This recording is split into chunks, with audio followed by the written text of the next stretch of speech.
foremost, happy Earth Day, everybody. And most importantly, for today's discussion, happy Beagle Day, which I was not aware was a thing, let alone that I scheduled our webinar on Beagle Day. So happy Beagle Day to all who celebrate and to all the Beagles. It's very poignant for today's discussion. My name is Meredith Blanchard, and I am the Director of Advocacy and Policy at the National Anti-Vivisection Society, where we work to advance science without harming animals. I also have the privilege of being today's host. And just a quick note, we are not going to be using, the Q&A function in this webinar. We're just going to be using the chat. So make sure you have that open. I ask that everyone be respectful with their comments and questions. We will try to address all questions in the last 15 minutes of the webinar. So if you have any questions as we're going for any of the storytellers or myself, please put them there, and we will try and address those at the end. So welcome again to Warm Hearts, Wet Noses, and the Questions We Can't Ignore. I'm so glad that you chose to spend some time with us today, especially given that it is Earth Day and there's probably a lot of webinars and other things that are pulling at attention. So I really thank you all for sitting with us today and wrestling with some tough questions. Today's conversation is inspired by the book Lab Dog, written by one of our storytellers, Melanie D.G. Kaplan. But I will stress that this isn't a book talk, and it's not a debate. It's really a conversation and an opportunity to share lived experiences and how they help shape how we think about scientific norms.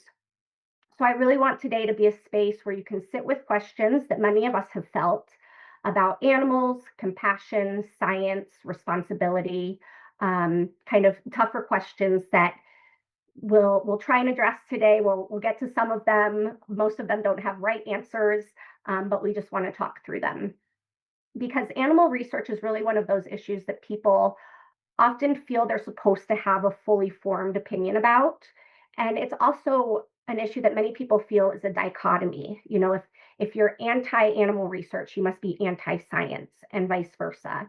And the truth is, for many people, thoughts are still forming on the topic, and this perceived dichotomy just doesn't really hold true, and it's not as black and white as it may appear. So today is for that space. You don't need to show up with answers or presupposed arguments or facts. We just want to sit with curiosity and sit with interest. So before we dive into the conversation, I'd like to get a quick sense of who's in the space with us today, because again, there's this topic, people enter it from a lot of different angles. So we're going to launch a quick poll. I'll give folks just like 30 seconds to answer the poll, to just get a feel for where people are at. So that poll should be up on your screen right now. If it's not, I just learned that polls are not supported by some Zoom versions. So I apologize for that if you can't see the poll.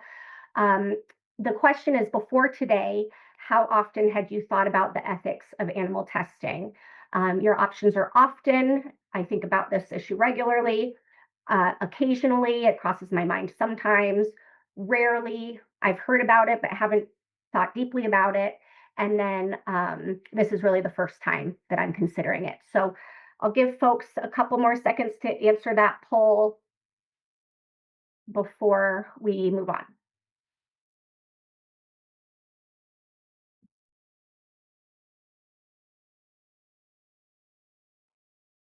Okay.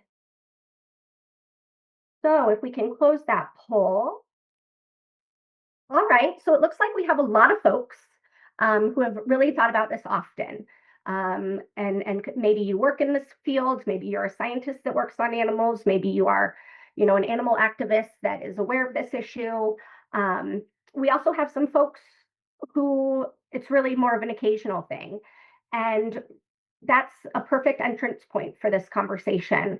That's just what we want to see and exactly what today is for. So what I want to do now is move into some stories, because for so many people, statistics or well-crafted arguments are not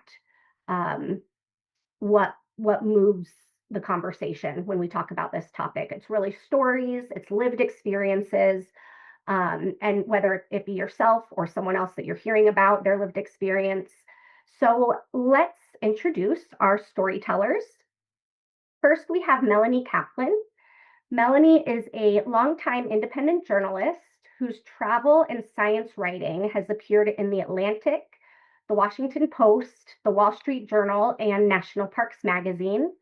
She is a graduate of Columbia Journalism School and a 2021-2022 MIT Knight Science Journalism Fellow, which is a mouthful. Especially pertinent to today's discussion, as I mentioned earlier, Melanie is mom to Hamilton, aka Hammy, beagle previously used in research and the inspiration for her book, Lab Dog. Next, we have Madeline Krasno. Madeline is a former primate lab worker turned advocate for transparency and compassion in science. As an undergraduate caretaker for more than 500 macaque monkeys at the University of Wisconsin-Madison's Harlow Primate Laboratory, she experienced the psychological toll of animal research firsthand.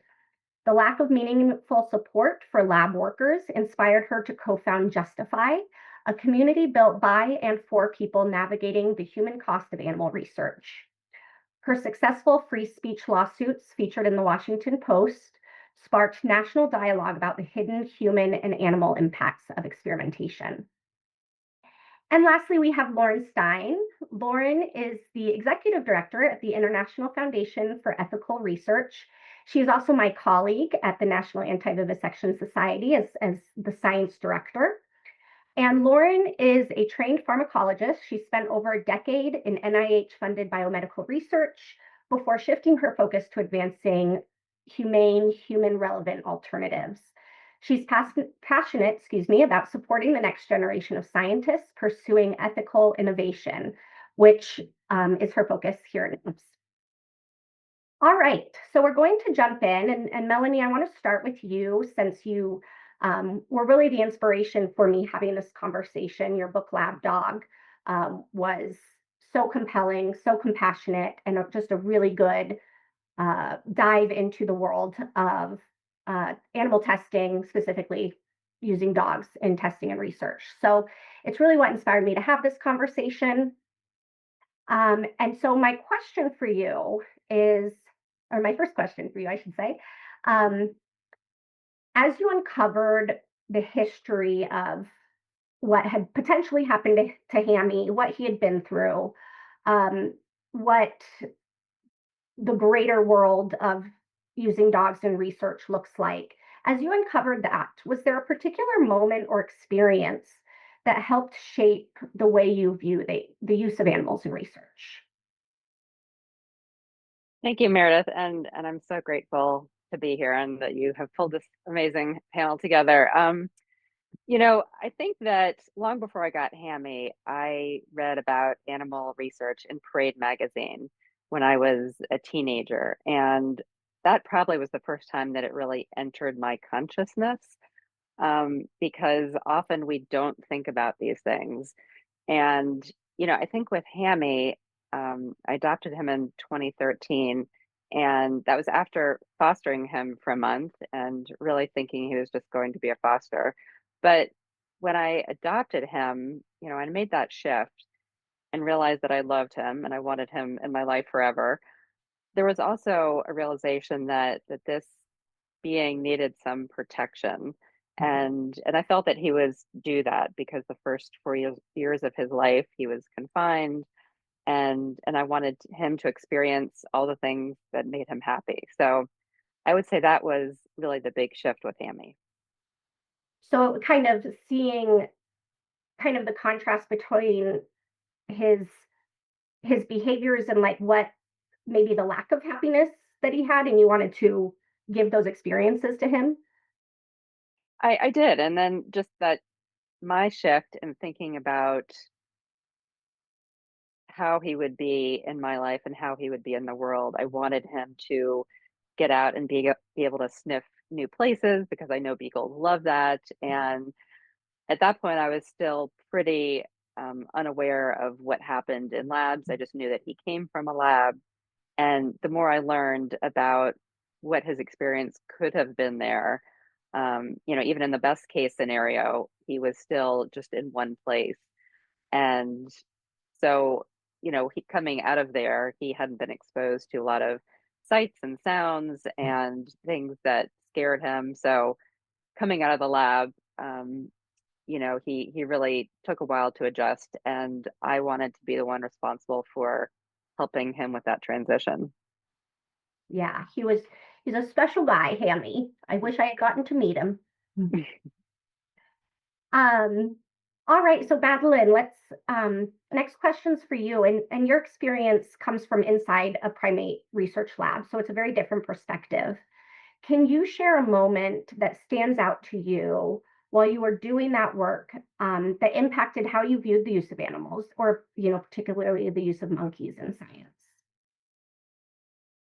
Sure. And yeah, thanks everyone for having me here, Meredith, for putting this together.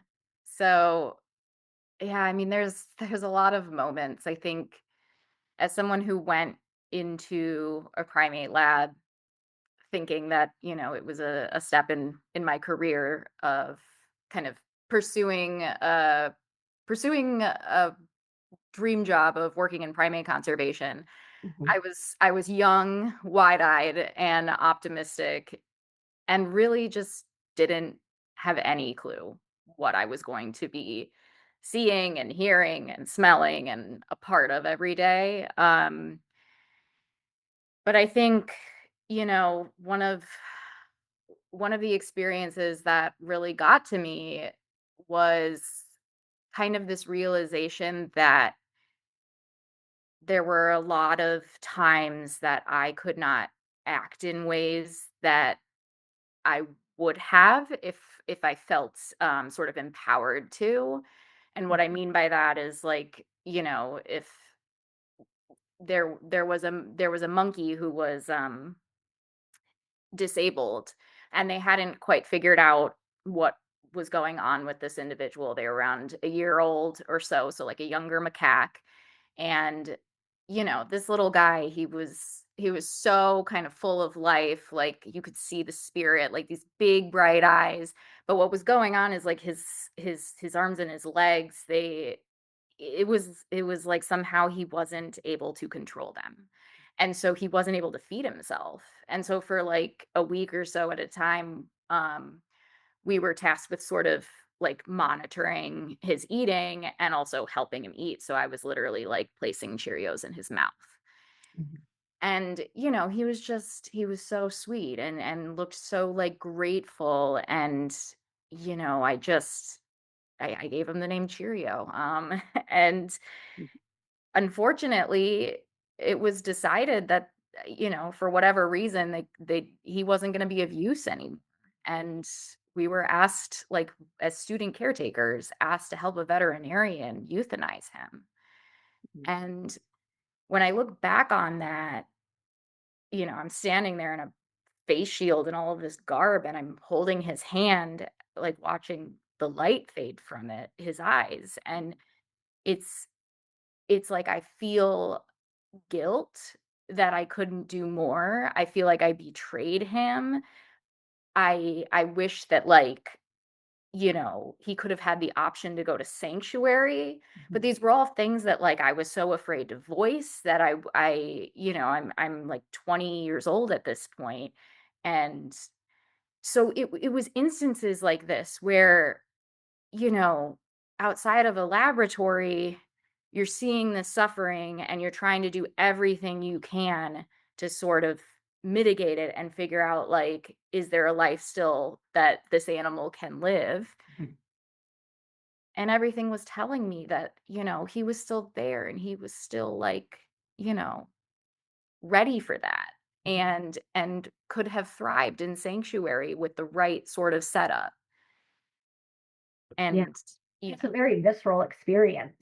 Yeah, and so it's like those memories building up over time where you're just starting to question, like, why, you know? Yeah, absolutely. Thank you for sharing that. That sounds like it's a really hard experience to have had to go through, especially as someone who enters that thinking, I love monkeys, I want to help monkeys. Yeah. Yeah. Um, Lauren, again, you bring a very different viewpoint. Your work sits at the intersection, really, of science and ethics, and you've spent years thinking about what research could look like without relying on animals. Was there a particular moment or a realization, or as Madeline voiced, kind of an accumulation of things that shifted how you think about what's possible in science and whether animal use is truly necessary? Yeah, thank you everybody for being here. Thanks, Meredith, for putting this together. I mean, really for me, I came into scientific research because I was passionate about helping people. I wanted to study disease, ones that my family personally had been afflicted with. And when I joined a lab, I was basically told this is how we study, that we use animals. Like there is no other option. We have to check a box that says there's no computational models that are sufficient to study this particular biological question.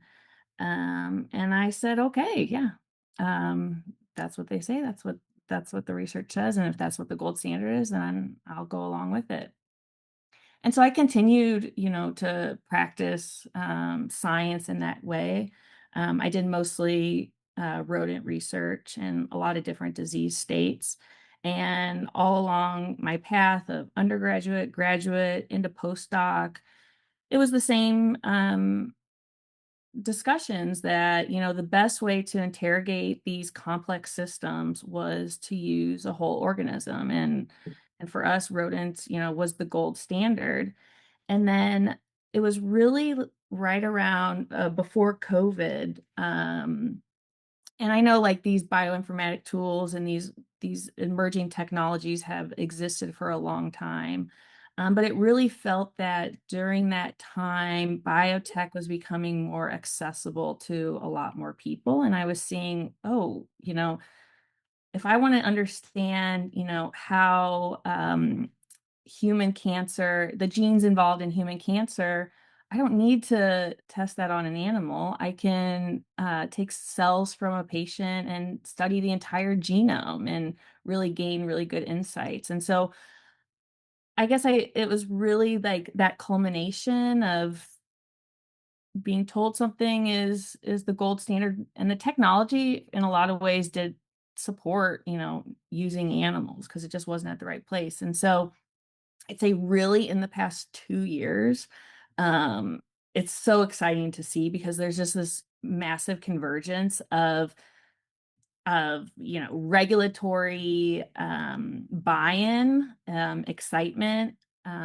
to embrace NAMS. The technology is there. We're seeing incredible strides in organoid chip technology, microphysiological systems, incorporating AI now Mhm. to a degree. I mean, it's just taking off like gangbusters, basically. And so um, there's never been a good time for these young students who are excited about helping people and studying, biology in these systems to get on board with these technologies and, be really competitive and push forward, what we know. So I'd say right now is the best time.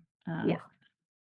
I've said more than once recently, it's a really exciting time to be doing this work because the human-based methods are just kind of exploding at this time, which is fantastic to see. And I know Lauren does a lot of work with these early career scientists that are specifically focused on non-animal methods of progressing their research. And so she's really got a front row seat to all of that innovation um, and helping those folks in their career path. So it's really exciting. Um, okay, so listening to everyone's experiences, it's really apparent that this is a very personal issue and very complicated. So I want to pause for a moment and hear from all of our wonderful attendees again. This is just the last poll that we'll do, but I want to consider everything that we've just heard. Um, I want to ask everyone, yes, thank you, there's our poll. Oh, what's hardest to sit with after hearing all of these stories? Hopefully we have gathered most of the options here. But I'm curious to hear from people after hearing these stories, what feels hardest to sit with? Is it the tension between compassion and medical progress? What animals actually experience in the labs? How people inside the system cope with that work? Or possibly you're still figuring it out because we're still early in the discussion, but this was the final poll for um, the webinar. So I'll let folks sit with that for a moment to give everyone a chance to answer.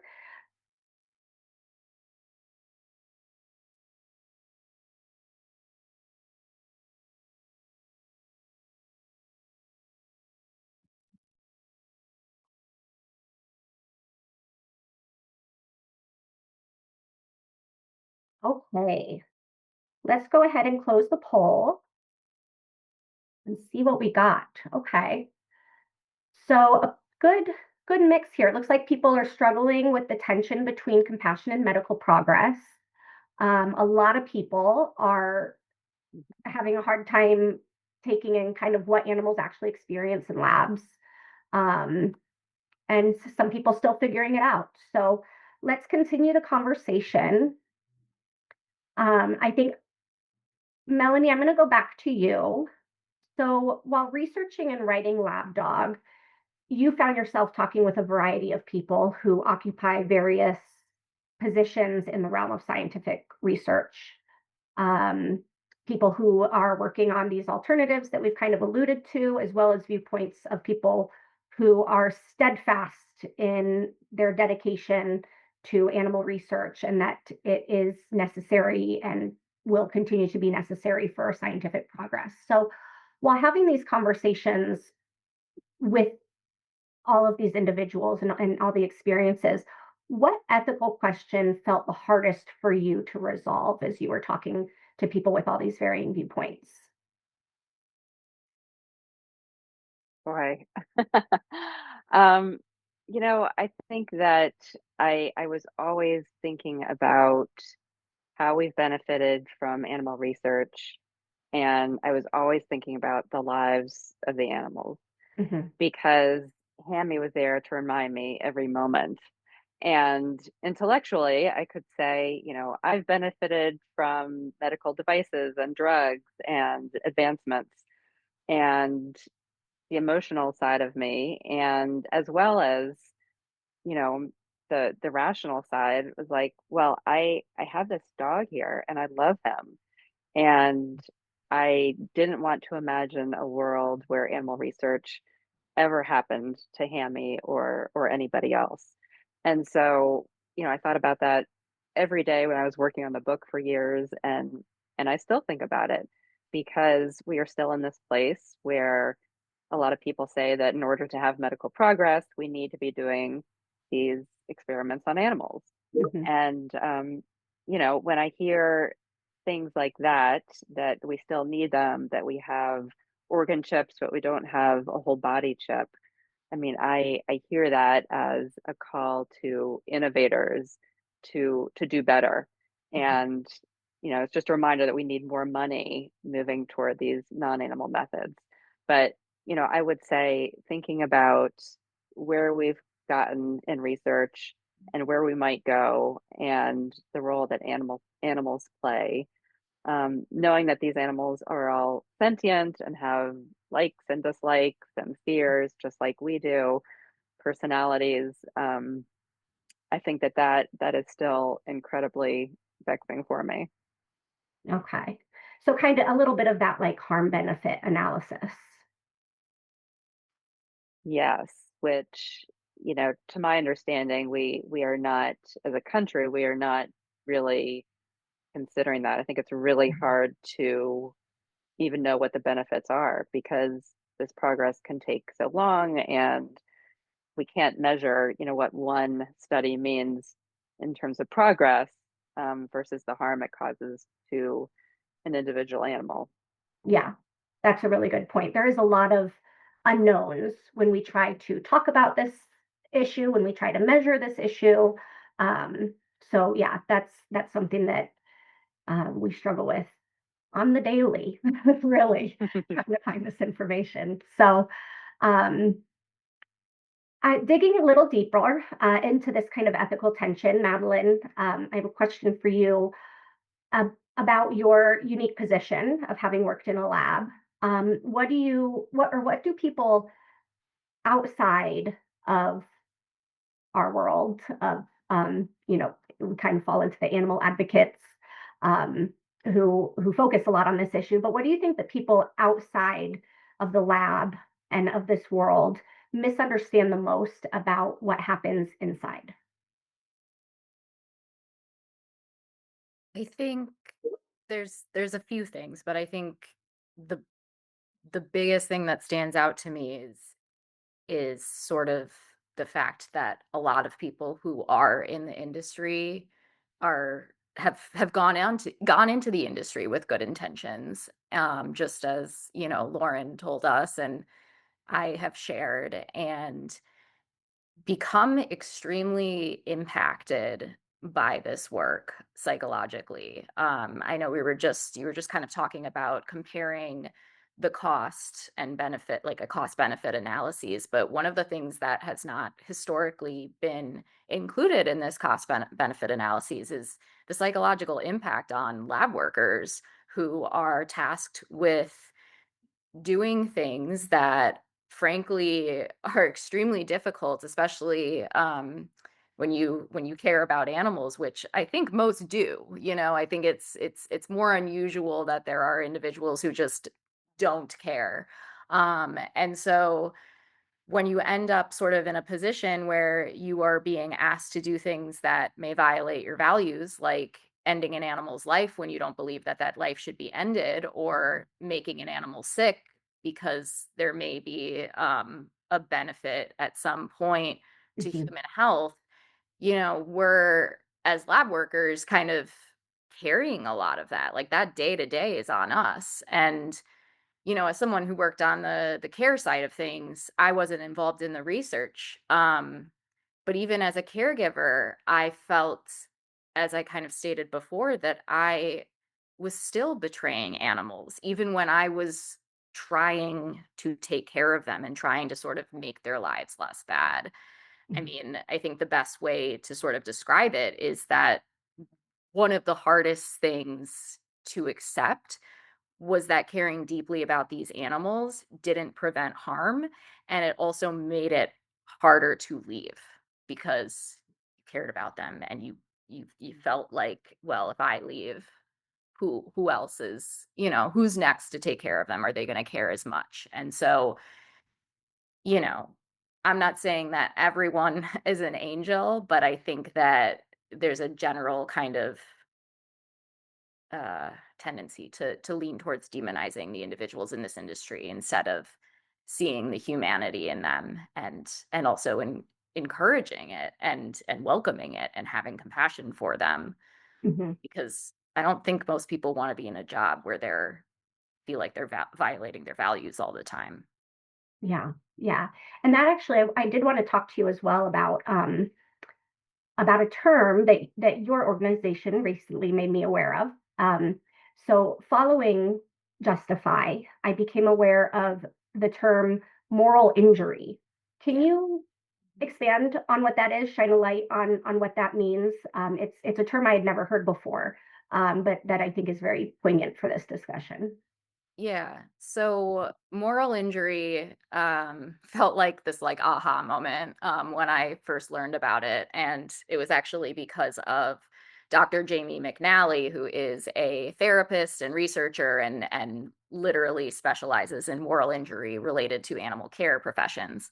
And so she's actually a program development partner of Justify. So definitely, if you're interested in her work, check it out. But I think the best way to describe moral injury is actually like when you are finding yourself having to repeatedly act in ways that violate your own ethics and morals. So I kind of described it earlier as, you know, if I'm trying to do best by an animal, like let's say there's a dog on the side of the road and they're injured, without hesitation, I'm going to take that dog and I'm going to bring them to, the veterinarian and get them checked out and make sure everything's okay. And, if they need a home, find them a home. But like, what about a dog in a lab? Like you're tasked with taking care of them to an extent, but you're also keeping them there. It's not, of course, going to be in their best interest because, I think we can agree that a dog, it would rather be in someone's home than in a lab being tested on. And so you're forced to sort of act in ways that go against what would be natural, that like natural compassion. And that like eats away at you. And so this isn't really about like, feeling like overwhelmed by the job. It's not that you can't experience these other things like burnout and compassion fatigue and all of that, but when a system is literally telling you to like behave in ways that go against your ethics and what you would do in a sort of more normal situation where you have more control, that's where moral injury kind of steps in. And we're finding that a lot of the individuals who are coming to justify this term is resonating with them quite a bit. Yeah. Yeah. It was cool to have a term that fits what I have felt in the past personally in my work in animal advocacy and animal sheltering specifically. But yeah, it felt good to have a term that I could place on that instead of just kind of this nebulous idea. Yeah, I agree. Especially because as someone who was diagnosed with PTSD from the experience, I very much have PTSD, but there were some things that felt like didn't, like it was, PTSD is fear-based. And so it was hard to sort of connect that to like, well, why do I get like so worked up when I think about Cheerio? It's like I'm not afraid in that situation, but it's like sort of that anxiety of not being able to act in the way that I wanted to. And then over and over again, I can't put these animals first and that's all I want to do. And again, it's not saying that I wasn't doing what I could, but it's different than obviously getting them out of a situation that feels like it's not a situation they should be in. Yeah, absolutely. So we're circling around this kind of like deeper tension that sits, I think, at the heart of the issue is, again, is harm justified by benefit? Who gets to decide? Because, clearly the animals in laboratories don't have dominion over their own experiences. And as Madeline was saying, things are just done to them. And when we call something necessary, like we so often do with animal research, does that mean that it's fixed, or can that something that is necessary change and evolve? So to that point, Lauren, oftentimes when I have conversations about my work, the term necessary or necessity comes up a lot. And I've heard people categorize animal research as a necessary evil. So there's that acknowledgement that it's not good, but that it is necessary to help humans. When people say animal research is necessary, how do you think about that claim? Yeah, I kind of hold two things at once a little bit in my mind. So first is, while scientific innovation is moving at a crazy pace, certain biological questions or use cases don't have a good alternative. And the best we can do at this time is an animal model. And so, I think, until something else is developed, we don't want to stop interrogating and investigating that disease or system. But at the same time, I think, 90% of these drugs don't make it to market. And almost all of them are tested in animals. And I just think, it goes both ways too. So imagine the drugs that don't pass in animals, that, for whatever reason they're toxic or don't work very well. What if those could have worked in humans, but we don't know because we're using animals as our model. And so, it's kind of from both sides of the equation of a missed opportunity and relying on these models that are really giving us poor outcomes. And so I think what we're starting to see is a shift in where the funding is going, and it is going towards this NAMS development because everybody's realized, hey, this is not an effective system of how we treat and understand disease. And so I do see that shift happening now. Yeah. I'm always fascinated, and it's a little tidbit that I like to bring up when in these types of conversations, is that if animal testing had been mandated when penicillin was discovered, we wouldn't have penicillin because it is lethal to many animals that we would have tested it on. So something like penicillin, which was like the possibly the biggest drug discovery, of its time. Well, definitely of its time, but, lasting until today, even. We wouldn't have penicillin if animal testing were mandated when it was discovered. I believe it's the same for aspirin. Very, very common drug. And I've heard that it went to pass FDA approval. Yeah, wouldn't have passed FDA approval because of what it does to animals. So, yeah, you bring up a really good point about how it goes both ways. And so there's really a lot to consider. So I want to ask everyone in attendance, when you think about animal research ethically, kind of from what lens are you framing your approach? We've talked about some of them already. Feel free to put, your ideas, your answers in the chat. A few examples might be the harm versus benefit lens. It might be kind of a moral boundaries lens, or possibly, innovation versus responsibility type of viewpoint. If you want to go ahead and put those in the chat and we can talk about them later. But just something that I think the audience can sit on for a moment. For me, all of these lenses kind of conjure up the idea of like a line or a boundary that shouldn't be passed or crossed, even if benefit is possible. So I want to get to some of those questions that we can't ignore, right? That's a big part of the discussion today. And I want to stress that with these questions, they don't have right answers. And many of these are questions that we'll just discuss, and then we'll get to the end of the discussion and nothing will be resolved.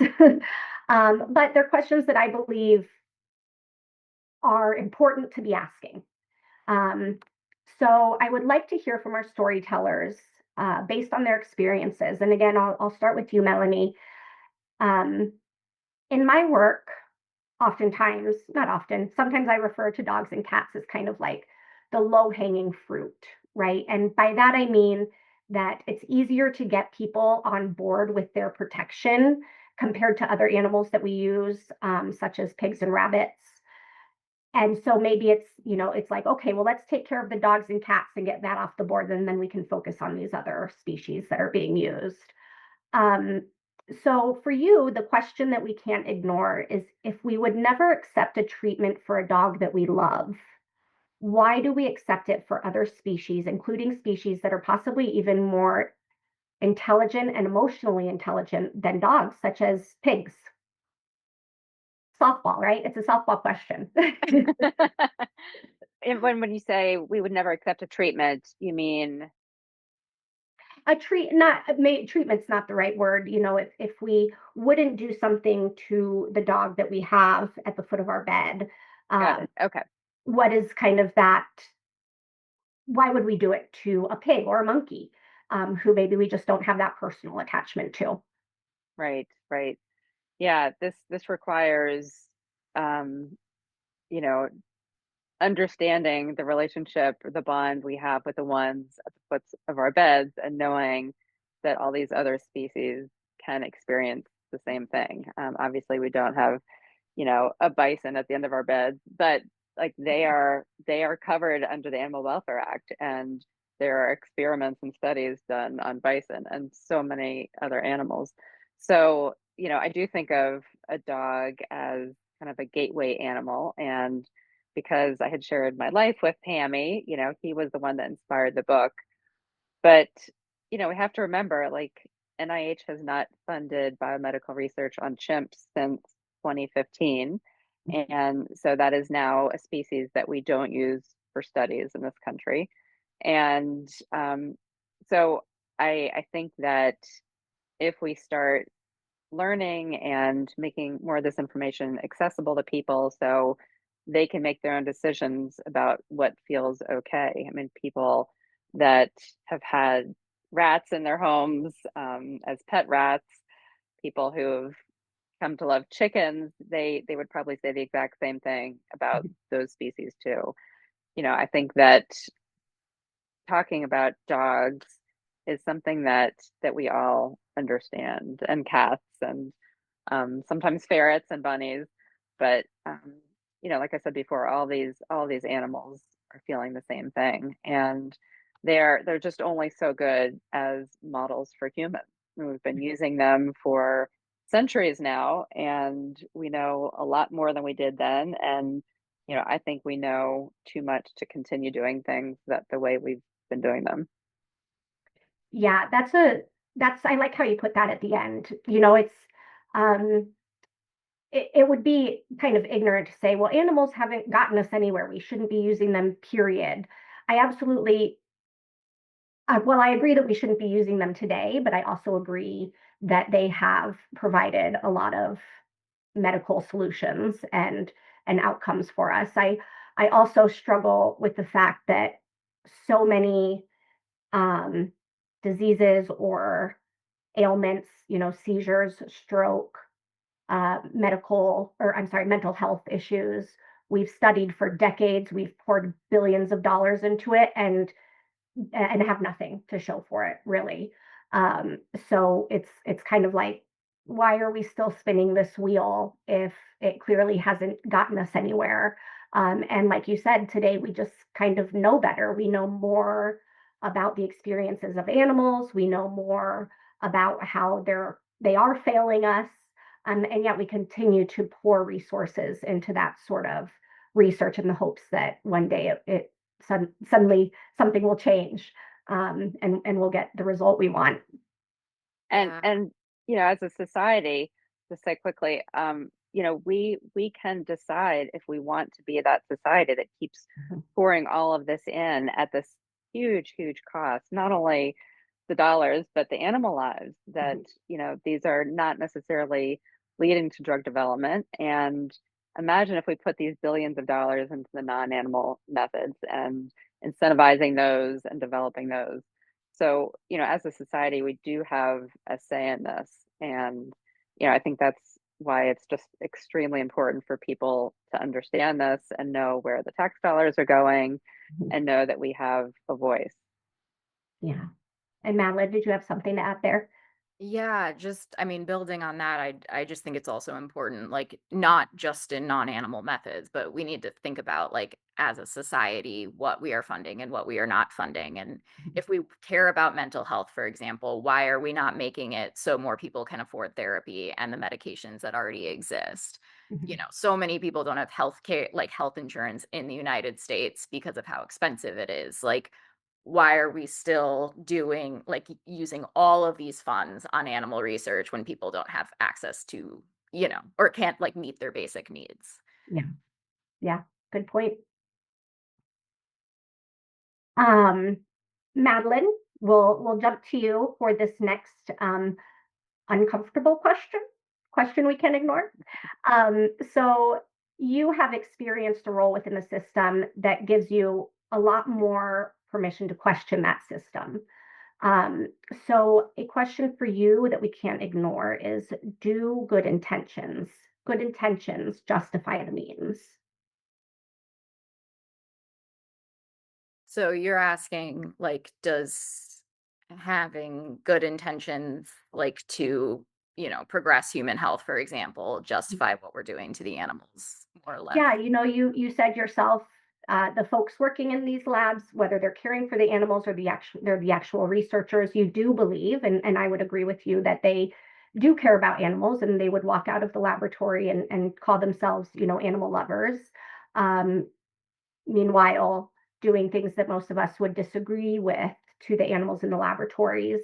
Mhm. But if that pursuit is for the betterment, is for the good intention of the betterment of human health, is it justified? I guess is my question for Miss Jessica. Depends who you ask, but I think you're asking me. Um, you know, I mean, I think, yeah, good intentions doesn't mean that we're doing something that is right or can be justified, right? So, it's, I would say no, not necessarily. And I know some people are sort of, they want to get like a black and white answer. It's sort of like it's all good, it's all bad. It's either, you're doing this so you're a monster, or you're against this so you're a hero, whatever it is. And I mean, I try not to focus too much on that, because frankly, I think it's counterproductive. Like, even when we talk about animal research as an industry, like, I know people want to just say like, and like, I mean, activists, especially the activist community, like, end all animal research. And I would love to see animals not used in animal research, but I think, like, when we're trying to get there, we need to focus on some of the areas where it's really clear there's a path to getting us out of it, and where it's really clear that the justification is just not there. And so, like, one of the things that I talk a lot about and that I hear from the Justified community is about the like bench research and basic research, what a lot of PhD students are doing, and where you're basically tasked with like asking a question, and it's exploratory, and you get published, and that's great, and you get your PhD, and these are questions that it's like, this might lead to this, might lead to this, and therefore. And so it's like, at what point do, we keep trying to win the lottery and instead try something that's probably going to do better, cause way less harm to humans and animals? Um, so does that answer your question? Yeah, I loved that analogy at the end, play the lottery. Because Yeah, that is, that's what I feel like it is half the time. It's like, well, yeah. if I just keep entering, maybe at some point I Mhm. will win. But we all know, like, how many people win the lottery? Oh, I just want to, from you. if I can just a little bit piggyback on that, because it really resonates a lot with me when I think back and reflect on all the research that I've done. At the time, I felt like the means and to a degree justified the ends, that, oh, this was going to end up being some cancer drug or treatment for autism. And I think you're just like kind of stuck in a system where you really have, there's a lot of barriers to challenging that concept. Um, so yeah, I was just, that really resonates a lot. Yeah. And while I have you, Lauren, I have a difficult question for you as well. um, so we've talked about this a little bit already. If alternatives exist, which they are to a greater and greater degree every year, like we've mentioned,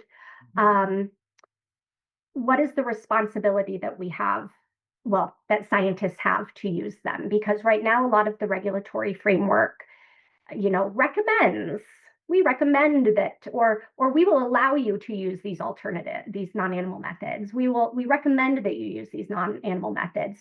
And yet the researchers, their laboratories are set up for animal use.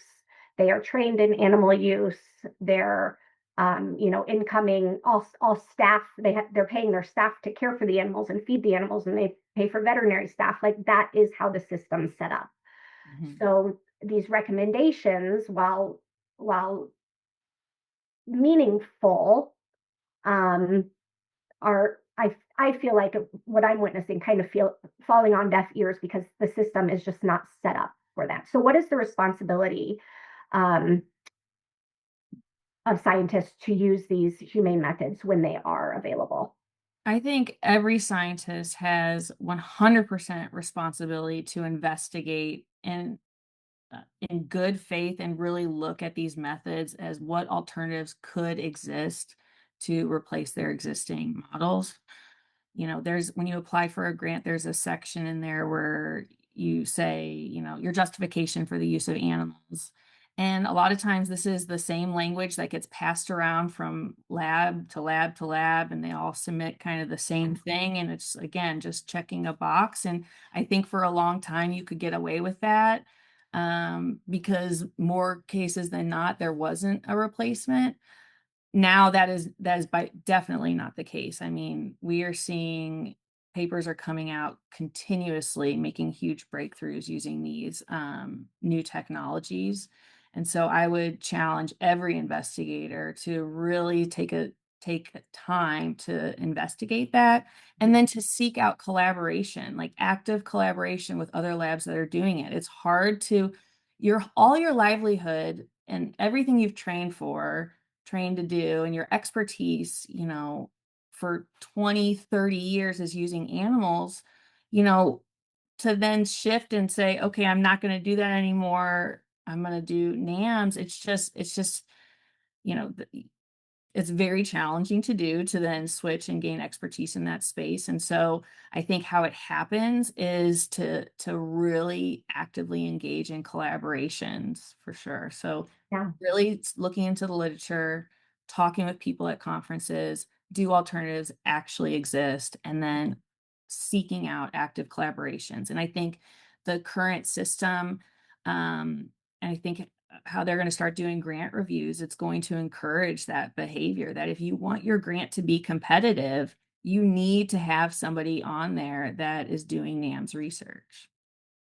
You see the system going that way. I see it moving that way, yes. That's awesome. Yeah, because institutional inertia, when folks ask me, like, when I'm talking about this question, that's usually my number one response to why aren't things moving faster? Even though these human-based models are oftentimes cheaper and quicker at getting us to an endpoint. It's just that institutional inertia that's so hard to overcome. But definitely with the announcements last year from NIH, from FDA, from EPA earlier this year to focus on reducing and eliminating animals where possible, I'm hoping that that is trickling down to students to say, oh, cool, I'm going to look into this. Definitely. Are you witnessing that at all with the work you do with Yes. scientists? Yes, definitely. So something to keep in mind is the average age of a scientist to get an R01, which is the largest grant at the NIH, that really kind of helps establish you as an investigator of having expertise. It's like in your mid 40s, right? So there's a lot of time there where you're developing expertise and training, and students know this going in. And so they want to be on the front lines of what's coming out next, what is most innovative. And they see that it's not these, animal studies that were done back in the 20s, 30s, 50s. I mean, that well has been tapped, right? It's these new technologies that really show so much incredible promise. And I see the students getting really excited about it. And so that's why we really need to help fund them, to help keep them in science, get the training they need to be the next, leaders in science. Great. So we're getting ready, preparing for the Q&A. So everyone, please remember that you can put questions in the chat that we'll address during the Q&A. We are not using the Q&A function. I just have a few questions left for our storytellers. Madeline, if someone is wrestling with this topic, it's new to them, they're just starting to explore it for the first time, what is something you want them to continue thinking about? Just with animal research in general. Yeah, and kind of the ethics and kind of how they feel about it and where it lands. Yep. And wait, sorry, and you want me to know, like, what do I think that they should consider? Or Well, what's something that you would like them to kind of give some extra thought to that maybe they hadn't considered before, hadn't thought about before? yeah. And they're just like, I love animals, but I also like research. Like, what is something else that I need to help fill in my vision of my opinion of this? Yeah, I mean, I think, this sort of is where Justify as an organization comes in, and that I think it's really important for people to hear from insiders about what it's like to work in the industry. And I think, generally speaking, if you're going to hear from insiders, it's usually individuals, you know, more so promoting animal research or kind of fiercely justifying it. But I think it's important to also hear from the individuals who have been psychologically impacted by this work and have wanted to find other ways to do science or just contribute to the world. And so I think, that's something that's just been historically missing from the discussion. And it's been missing for a reason, like I didn't really get too into this, but people tell Justify there's a variety of reasons why you're not hearing from more of us, publicly, who have been a part of this industry and have gone on to sort of feel traumatized by it. And it's because you fear retaliation, you fear being labeled an animal rights activist, like while you're in it, you worry about losing your job, your contacts, your ability to build a career. There's so many students here in the United States who are here on visas. They're doing animal research on visas, and so if they try to then you know change that up, that's going to impact their ability to stay in the country. So there's just it's just not black and white, these issues. And I think that's really important. The more we can sort of have open discussions and, I know, as cheesy as it sounds, be kind to each other, I think we'll get somewhere. I think the us and them narrative, it needs to go. Yeah. I'm seeing just someone in the chat right now saying we were written off as too sensitive and not taken seriously in research. Yes. Yeah, So I it's kind hear of that this a lot. idea that you need to remove your compassion.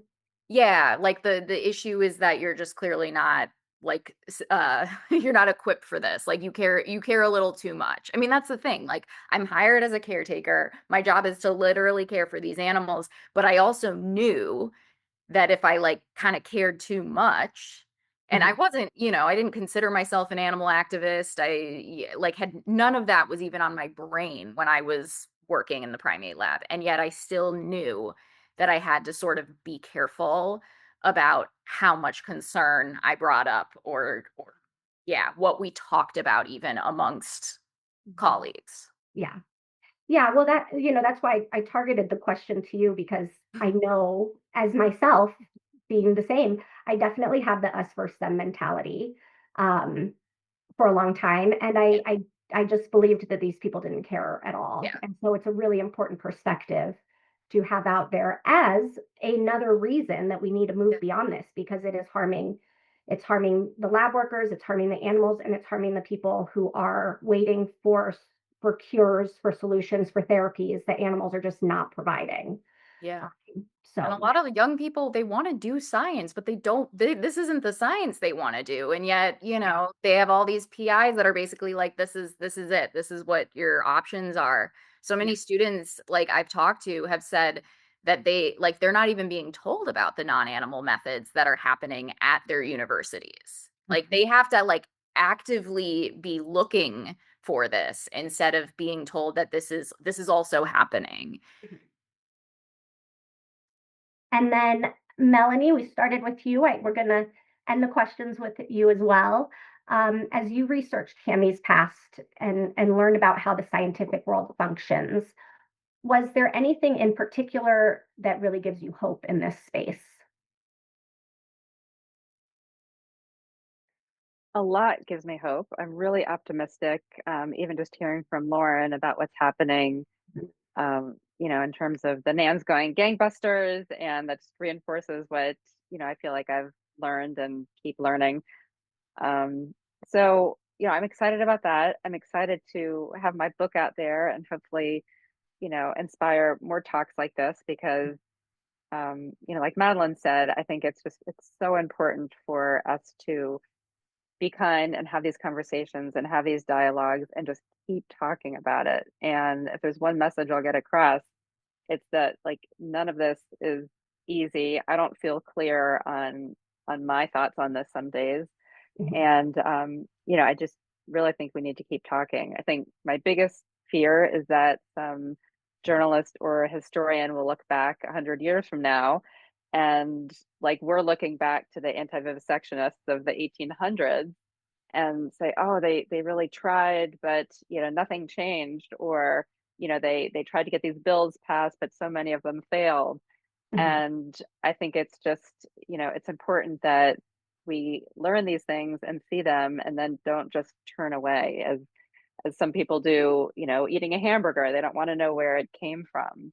Yeah, So I think having these discussions and continuing to have them, is something that gives me hope. great. Lauren, I imagine it's kind of learning about all this innovation and all the cool things happening. Do you have maybe an example? I'm going to put you on the spot here. Do you have an example of a cool innovation that maybe you've helped, or the International Foundation for Ethical Research has helped fund, that you're really excited about? Yeah, the ones that I get most excited about, they typically are, we had a graduate student who had cancer. Or no, I'm sorry, his father had cancer and died from cancer. And I forget which system, but he created basically an organ on a chip to study this cancer mechanism and got a patent for it. So it's like well on its way to potentially being used in other labs to ask lots of other questions about cancer, or maybe even be applied to other systems. So I love seeing that. And that doesn't happen very often, to see a student get a patent. So just shows you like the potential that Very currently cool. exists. Yeah. Yeah. All right. So we're going to address some questions that have showed up in the chat. Let me take a quick look here. There's been talk about IACUCs in the chat. So how do IACUCs, so for folks who are unfamiliar, any research facility that receives federal funding has to have an institutional animal care and use committee that kind of oversees the use of animals in that laboratory. Um, they are meant to be a little bit of a safeguard, in terms of, you have to get approval from the IACUCs for like the amount of pain that animals are going to experience in your research. IACUC looks at whether the researcher is performing the science, or performing the researchers, or the research looked into non-animal methods and whether or not they were available for their kind of research. Are the researchers reducing the number of animals they're using by as much as possible? So we won't totally get into the whole world of IACUCs, but maybe Lauren, can you help give some insight into how IACUCs handle NAMS, or at least how they're supposed to? Yeah, so they're definitely supposed to, in the application, the investigator submits exactly what it is the protocols are, for what they want to do with the animals. Mhm. And there has to be a justification part of it, and that, this is the only way to go about doing it. But these iCooks are not equipped at all. I feel confident saying that, to like really investigate whether or not a NAMS exists, because it requires such expertise, right? So the PI who's putting forth this experiment, they're the experts. So and it's not this people serving on the ICOOK who might have general scientific knowledge or veterinary knowledge. So they're not equipped to really challenge the justification of animal use, in my opinion. Yeah, we've NAVS puts together a report on violations of the Animal Welfare Act that are discovered at laboratories. And while we do not include in that report um, IACUC violations, we notice when we look at violation reports that those are actually the overwhelming majority of violations fall within the category of IACUC violations. And so it's very apparent looking through those reports that IACUCs are, I mean, on their own, not well set up to do the work that they are tasked with. And even if they, and with that aside, they're not even functioning the way they're supposed to be functioning much of the time. So, they're it is, eye cooks are definitely a issue that needs to be revisited, and at NAVS we push for that. But yes, it is far from a perfect system there with I want eye. to say too, this could be a place where AI has a really big impact. AI is not accurate all the time and can have psychosis or illusions, whatever they call it. Yes. But it also can equip people to really investigate um, a vast literature to actually provide some semblance of a challenge to the PIs about whether or not NAMs are available. Okay. Given that today is World National Beagle Day, Day of Beagles, something like that, National Beagle Day, and given the news that probably a lot of folks on this webinar have been following with Ridgeland Farms, there are questions about it and questions if we'll address it. So we're going to address that a little bit. If any of our storytellers have kind of feelings, opinions, ideas concerning what has been going on at Ridgeland Farms. And for those who are unfamiliar, I won't dig into kind of all the legal issues that have been going on, but Ridgeland Farms is a beagle breeding facility that sells beagles to other research institutions. It also does its own research on beagles.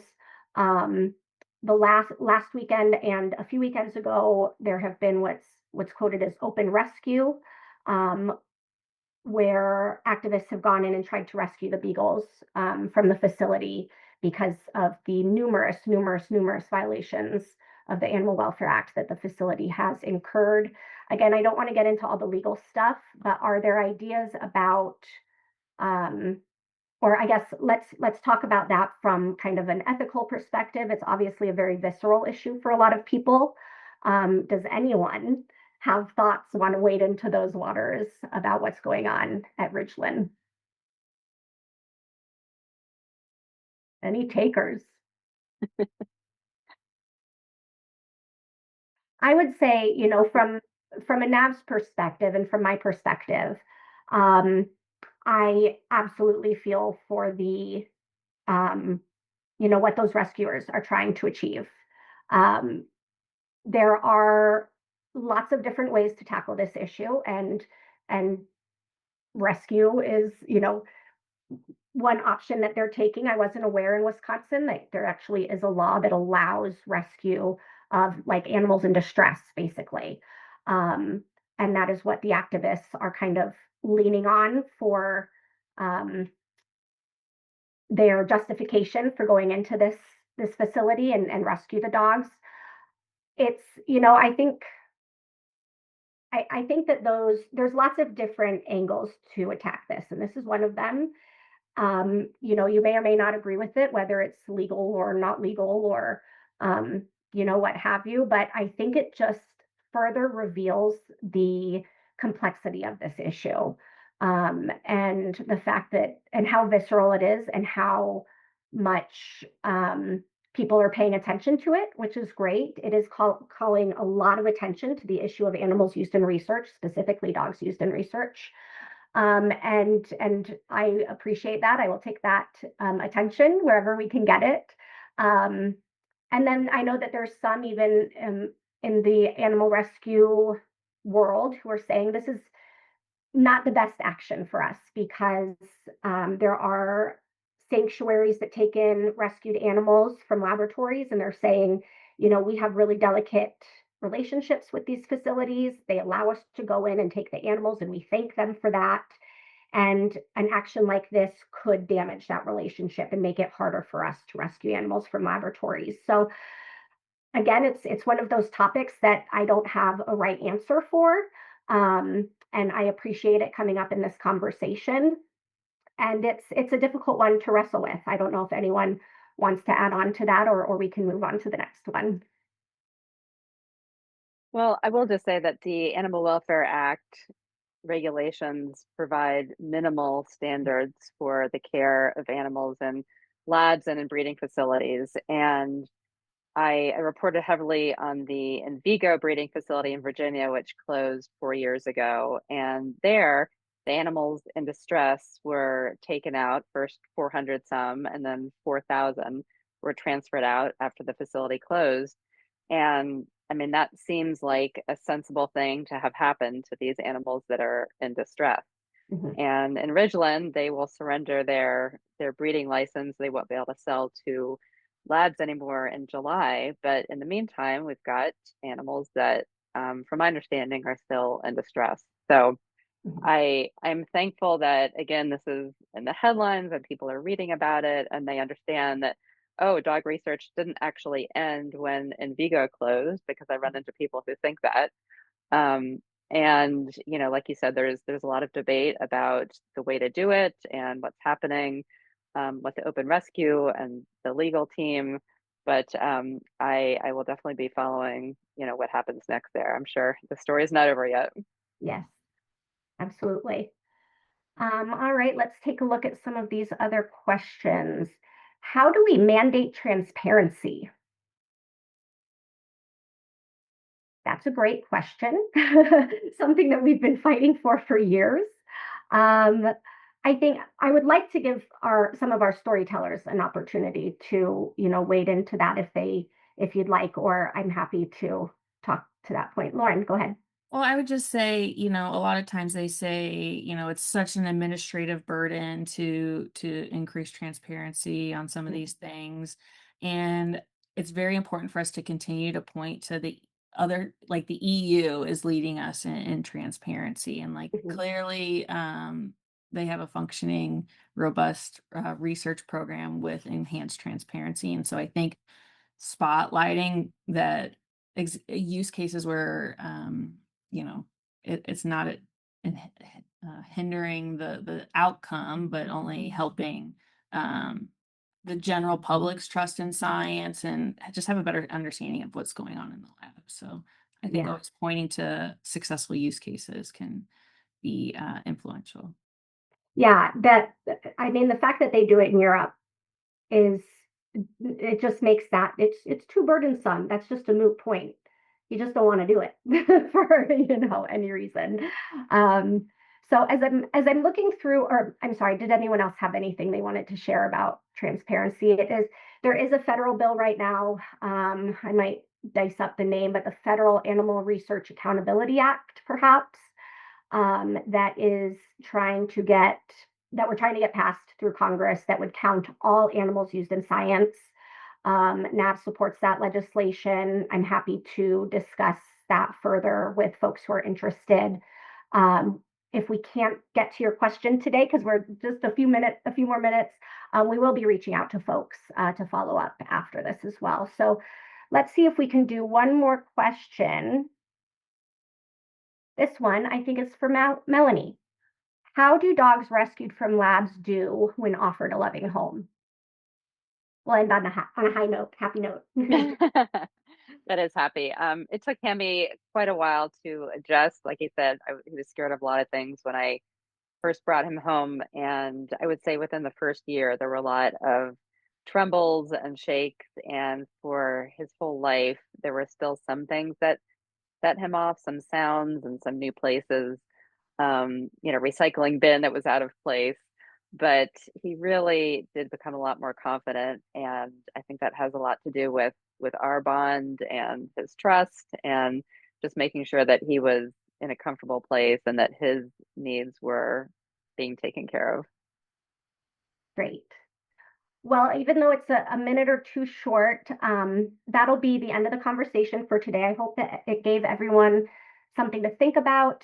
Again, we will be reaching out to folks who had questions that we didn't have time to address afterwards. I want to thank our storytellers for their fantastic insight into the world of animal research and the very promising world of non-animal methods and different ways of doing science.